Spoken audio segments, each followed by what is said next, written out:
Hey YouTube, this is the Art of Prepping. Just some life philosophy. I have a lot of people of all ages, especially the young people, ask me questions. How to do this and how to do that. But one of the biggest things that comes up is personal finances. Having the means to go about the things that you want to do in your life. And it's a difficult thing. There's always money issues to some degree somewhere with someone.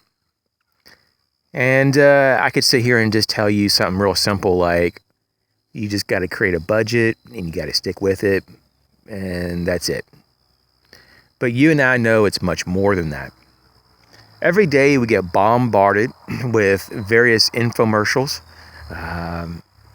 to sell us things. They put little seeds in our mind that we need things and we can't live without them, or that we need to live a certain way, have a certain lifestyle. Otherwise, we're pathetic. And if we don't have these certain things or do these certain things, we're not enjoying life to the fullest. And in reality, it just makes other people wealthy, and it makes the person who consumes poor. So what can you do? Well, first of all, you can do what I do. And I'm not saying I'm the main example of everything here, but I basically just almost listen to no radio anymore. Maybe once in a while, turn it on just to catch what the mainstream media says that's going on in the world. Basically, I just do that for a few minutes every day or two, and catch some stuff on YouTube. And I don't watch any TV at all. In fact, I have no TV. And while I have an actual screen, there isn't where I live any channels to even pick up. And so if I wanted to actually watch TV, in the sense of actually, partaking into the feasting of multimedia, in that sense, I'd have to get cable. And where I live, there is cable, but it's not desirable. I don't have time for it, and I have no need for it. So basically, wean yourself off of all this multimedia, and that even includes the internet to some degree. Sometimes we get a little oversaturated with this kind of, I don't want to say artificial world that we live on, that I'm on right now, but it definitely isn't in real time. As we talked about before, it's kind of a distorted interactive media, and it's not bad per se. It can be overwhelming, and it can really kind of distract you from your real life in real time. So my thing is that don't overconsume. I mean, that's the first tip here. I guess there's going to be a series of tips is where I'm going toward now. So, you don't need everything that's new that comes out. And when you get to the point that you have no debt because you're not buying things, of course, you're going to say, well, what about like school debt?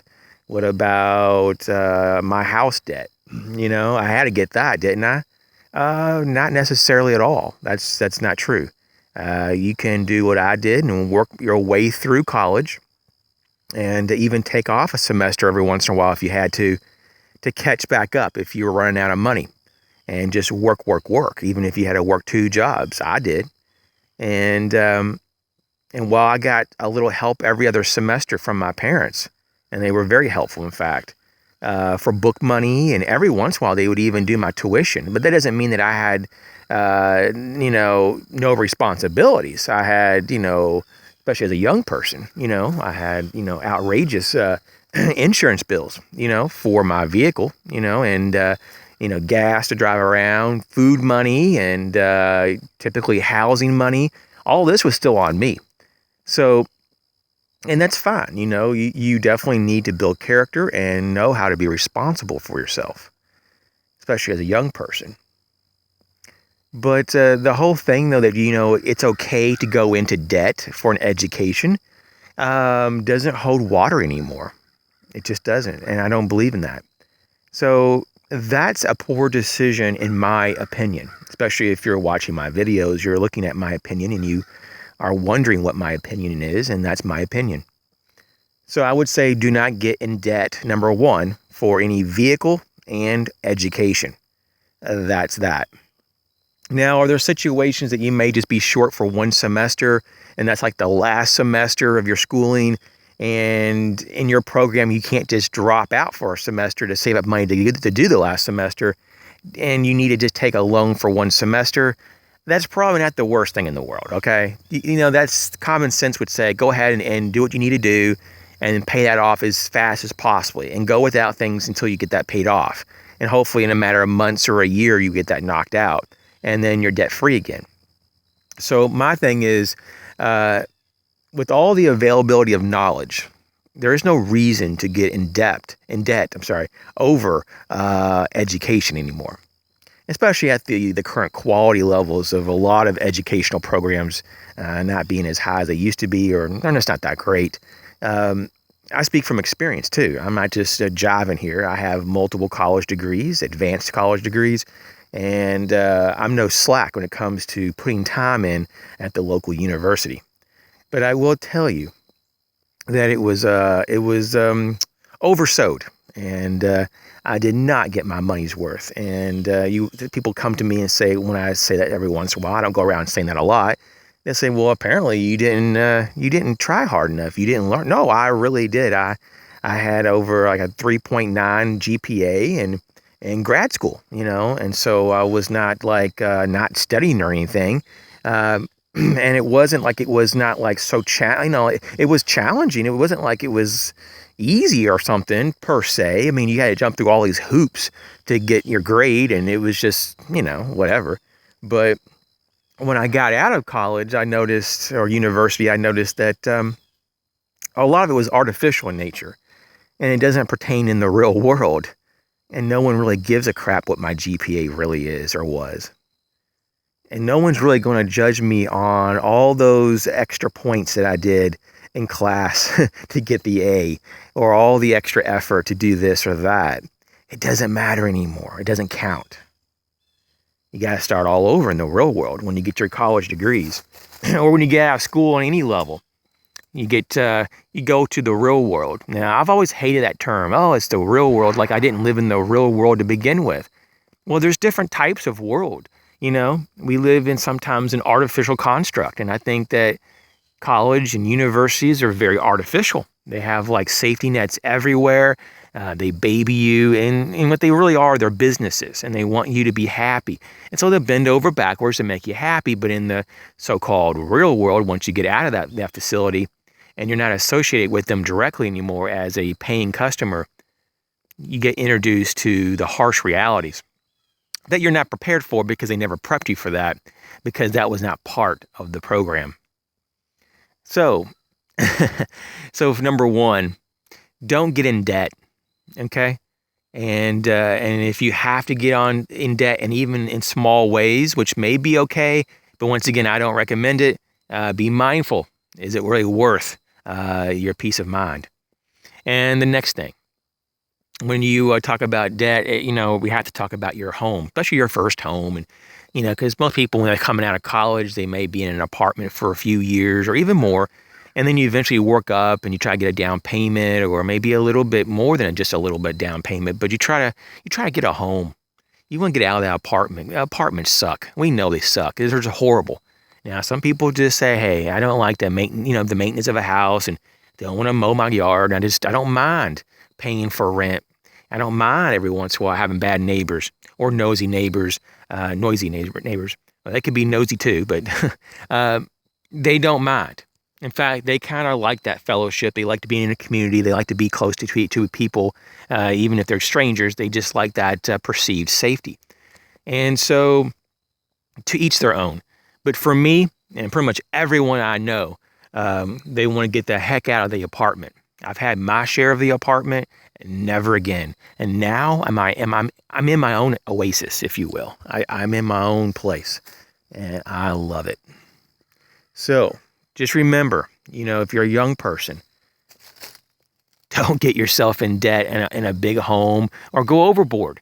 In fact, I personally wouldn't even get in debt at all on your home or any of that kind of stuff. You say, well, how am I supposed to manage? Some people say rent until you have enough to pay cash for your home. I don't like the whole renting thing because you're just throwing money out the window there too. I say do this, and this is very uncomfortable for a lot of people, and so be it. This is just me being blunt and real, and I'm just telling you how you can really do it. But there's a thing called a starter home. Anymore these days, people just feel so privy that, oh, I got me a college degree and I shouldn't have to start at the bottom. I should start in the middle or start in the upper echelon and have my dream home all of a sudden. And they get in debt for $250,000 or more dollars, and they're like wondering why they don't sleep well at night. Because if they lost their job, they'd be homeless. Now, the way around this, which is very obvious, but people don't want to go that way, is to buy something that's way below your means, or at least something you can afford. Let's just try that for once.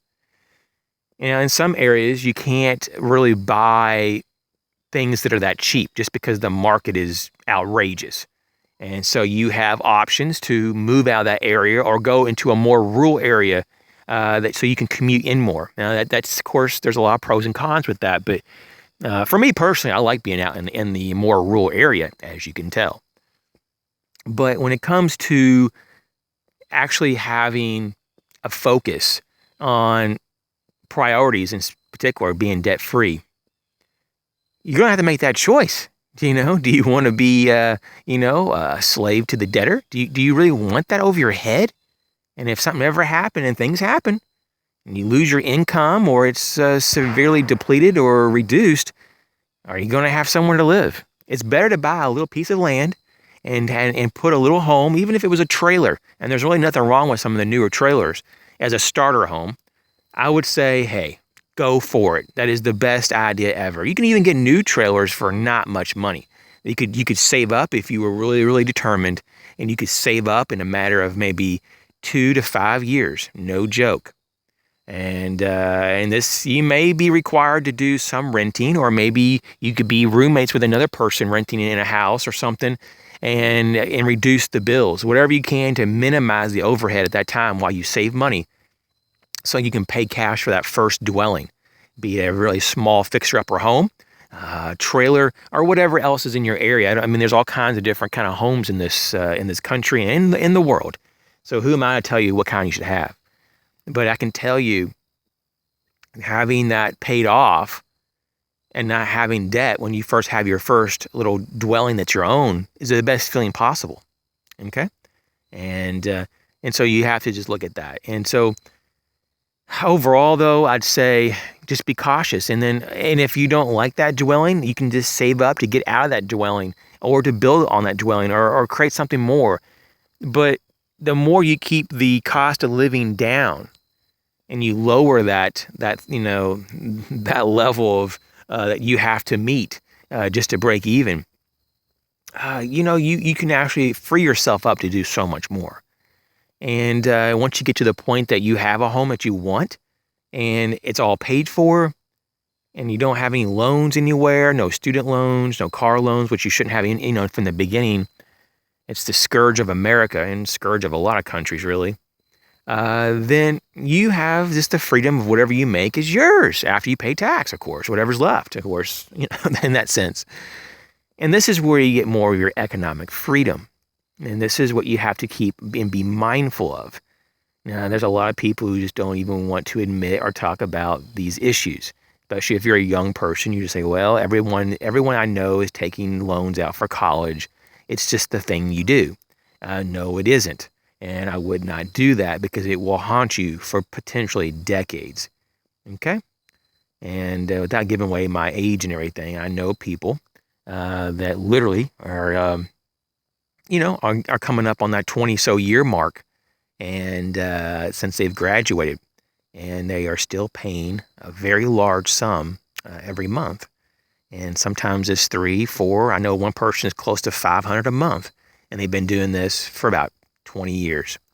And they're not even close to paying it off yet. They said they probably have at least another decade.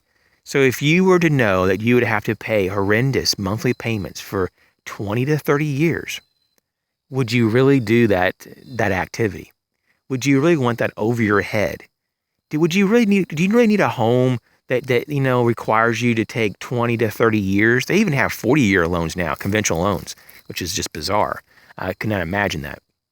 But do you really need 20 to 40 years of headaches and payments just to have what you have? I mean, I don't know about you, but I think there's anything wrong with going more of the minimum route, until things you can actually afford it, and downsize to the point that it is affordable, that you can pay it off, that you can pay cash. And I'm not trying to throw a Dave Ramsey, especially those in America, you know what I'm talking about. Maybe overseas, you probably know Dave Ramsey too. He's a pretty, popular character, but it's just a matter of having your priorities straight. And so I'm just trying to echo that this is just what I've done.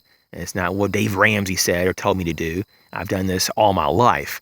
And this is how my parents taught me to live, It's to be responsible and don't live beyond your means. So that's a really big point there. Stay out of debt. And the second thing, and I'm going to wrap it up after this, so the video isn't just completely crazy long, is the notion that we as Americans are entitled to certain things. And so a lot of things, though, in our life happen at such a fast speed that we kind of get distracted, if not a lot distracted, about what's important to us. And so in that distraction and that kind of feeling of being lost about what makes us happy, what we want, what we don't want, it gets a little bit distracted, if you will. I should say distorted. Distorted is the word. In that distortion, we sometimes will default to material goods to fill that void. And this is the point here, the void. And then you know what I'm talking about. Sometimes you feel empty inside, and some people say, well, you need more religion or you need the whatever. But I'm not talking about religion, and I'm not talking about politics or national pride. I'm talking about the void that we have sometimes when we don't have a direction, a focus. That's the kind of thing I'm talking about. And sometimes as a distraction to ourselves, we'll fill that void with stuff and other distractions. But guess what? It'll never end. It will never end. You can fill and buy stuff every day and just temporarily fill that void for a few minutes or a few hours, and then it fades away. And it will never get fulfilled. Because the act of you being happy is just that. It's a behavior, not something that you can purchase.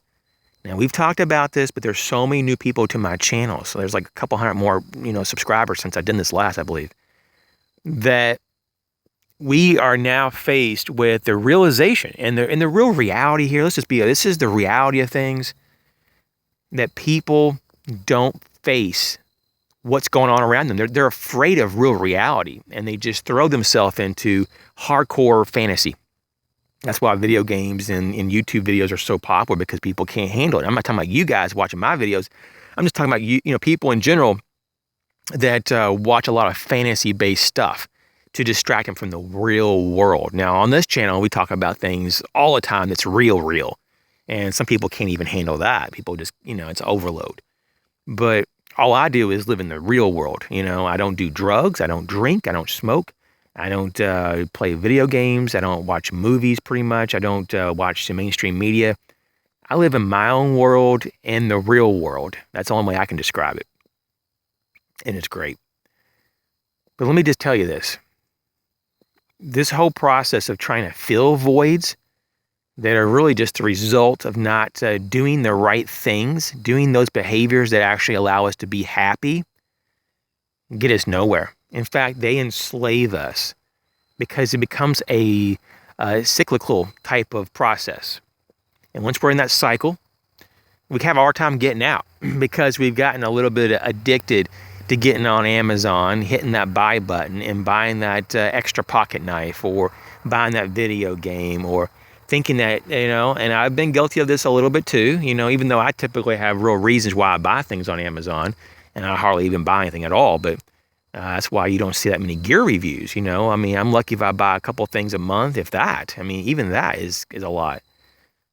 But the thing is, that You get on there and you buy whatever you buy, and it's just almost out of habit. It's like a consumer habit. And you equate having stuff with your status of who you are, when in reality they're very much separated from each other, and they're totally different things. So if you're a young person watching this and you're curious about the future, just know you need to trust yourself, take time. Don't rush into making decisions, especially financially and relationship-wise, that's for sure. Even career-wise, it's okay to take your time. I don't care what they tell you in high school, the push, and give you these little tests that says your aptitude says you should be a plumber, or you should go teach kids that are, kindergarten age or whatever. They don't sometimes really know anything. I can tell you straight up that all the aptitude tests for me were wrong. And you know what? It's pretty sad that there was so much pressure put on me and my other family members, especially going through private school, to do certain things and to make decisions when you weren't ready. And so I don't like forcing other people, or I don't like seeing other people forcing themselves to make decisions when they're not ready, because it typically will be probably the wrong thing, because they don't have clarity of purpose and they don't have any direction to go with that, that whole train of thought. So don't force yourself. If you need to go and work at McDonald's for another 2 or 3 years until you get a sense of who you are, what you want to do with your life, so what? That's okay. Who gives a crap? Do what you find is interesting as well. I mean, if you love McDonald's and you just love the clientele and you love the food, which I don't know how you would, but let's just say you do, and this is a poor example, but then just do that. Like for me, I just really enjoyed, the idea growing up and maybe, working in a sporting goods store, I mean, go figure. And I really never did that. Instead, I sewed shoes. It's so weird. But yet there was still some sporting there, I mean, in a way that's kind of like apparel, I mean, I'm stretching it here. But I sewed shoes growing up to help me get through college, and as along with many other things. I used to paint houses and all kinds of things. But I can tell you guys though that life is just so much more of a mixed bag, and it's not all bad. Just don't push yourself into categories and label yourself and say, I'm a doctor. I've always been a doctor. I'm going to be a doctor. And there are people who know from the very early age, it's a very rare thing, what their real purpose here on earth is, and they don't have a problem at all identifying that. But for the great majority, I'd say well over 90% of people don't have a clue, or if they think they do, it actually changes within a few years or halfway through your degree program. You'll be like one day on your junior year, this is what typically happens, the end of your sophomore or your junior year, you just kind of start thinking to yourself, I don't really think this is what I'm supposed to be doing. And I've seen this so many times, even with myself. But a lot of my friends would be like changing majors 2 and 3 times, and they wonder why their 4-year degree took them 6 or 7 years, because they're trying to micromanage the now and always chasing them who they are right now, even though they themselves are ultimately an ever-evolving, changing person. That they're always finding new things of interest. I mean, I'm still, learning and understanding what all the degree programs at the universities that I went to were. I mean, they can tell you, degree in engineering, but what the hell do I know about engineering when you're a kid that just turned 18? I don't know if I need to be an engineer or not. I didn't even fully understand what it really means to be an engineer.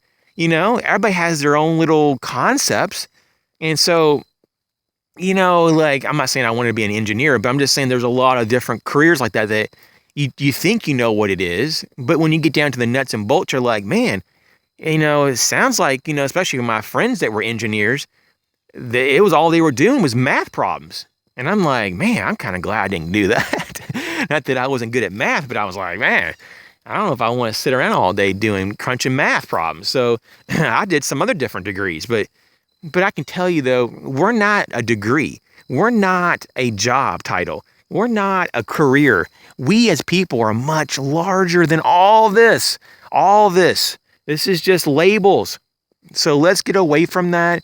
And so that's one of the best things you can do, though, to get yourself straight, is to don't box yourself into a container, because you'll outspend everyone else trying to prove that you are that box when you're outside the box and you're bigger than the box. And what's in the box isn't you, but some kind of some fake facade that you created just so you can say that you have this label, and you protect this label, which is nonsense.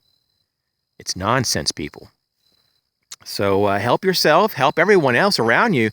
And you know, when you're growing up, it's hard to be mature. I mean, that's why they say, you know, maturity, you know, it takes a while. I mean, you just don't grow up and, you know, from an early age knowing all this, you know, and having wisdom. So you have to just sometimes listen to other people who's been there. And I have been there, and other people, you know, probably have been there. So ask them about some of the things that not so much they regret, but some of the things that they would probably do more efficiently, so you don't have to go through the same process. We're all humans. We're all having this human experience, and it's not so bizarre that, you know, young people are having and struggling the same ways that maybe I went through. I mean, yes, there's different technologies and stuff, and there's different types of jobs and different types of options that I didn't have as a kid, but being a human is still the same.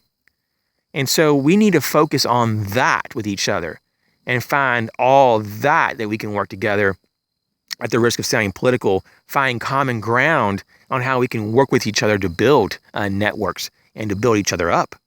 And so, hey, you know, that's all I can really say, man, is to take your time, stay out of debt, and get to know yourself before you make bigger financial decisions. And that's what I was trying to get at there. You know, especially even in relationships, you know, don't just meet someone and a month later get engaged and then 2 months later get married and then buy a house and start having kids when you really don't even know her, you know, or know him, depending on who you are. And so there's a point, though, that it's not like it used to be. You know, there's a lot of scams going on. There's a lot of problems in the world. And so you have to cover your rear whenever you can. And that's not paranoia. That's just basically, you know, being protective because you respect yourself. So there's a lot of other points I could rattle on. Let's just leave it at that. And if you have any type of insight that you would like to add, I'd be very interested. I'm sure all the viewers would. And thanks again for all your support and for watching the video. And I'll catch you soon.